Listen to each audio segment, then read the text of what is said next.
আলবি আর তিথি কি মিল করে কথা বলে? ওনারা কি আগে থেকেই কোনো মানে যুক্তি পরামর্শ করে রাখে যে তুমি এই কথা বলবা, আমি এই কথা বলবো মানুষের কাছে?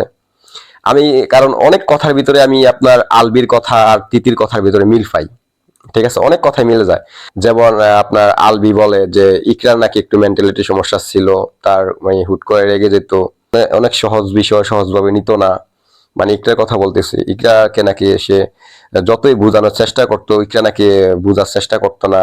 কিন্তু ওই তিথিও একই কথা বলে যে সে উল্টাপাল্টা এক এক সময় এক এক কথা বলতো, সে সঠিক বিষয়টা অনেক সময় সঠিকভাবে নিতে পারতো না, সে ওইভাবে বোঝার চেষ্টা করতো না, শুধু শুধু রাগ করতো, এই সেই বং বাং। মানে আলবি যেরকম টাইপের কথা বলে ইকরাকে নিয়ে, ঠিক সেম তিথিও একই ধরনের কথা বলে। তারা কি মানে যুক্তি পরামর্শ করে একই কথা বলে? আমার তো মনে হয় তারা ফোনে কথা বলে একজন আরেকজনের সাথে। কারণ তার কথার ভিতরে আর আলবির কথার ভিতরে অনেক মিল। আলবি যে ধরনের কথা বলে, মানে কথার অ্যাঙ্গেল যেরকম যেরকম ভাবে কথা বলে, ঠিক সেম তিথি ওই অ্যাঙ্গেলই কথা বলে। তো আপনাদের কি মনে হয়?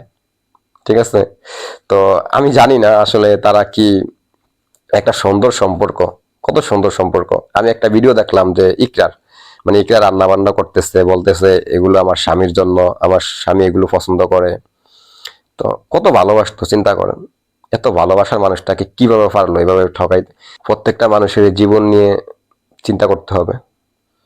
আত্মহত্যা, জীবনের মায়া ত্যাগ করে দুনিয়া থেকে চলে যাওয়াটা আসলে জীবনের সমাধান না, সমস্যার সমাধান না। যাই হোক, তো সবাই ভালো থাকবেন আর আপনাদের মতামত কমেন্টে জানাবেন। আল্লাহ হাফেজ।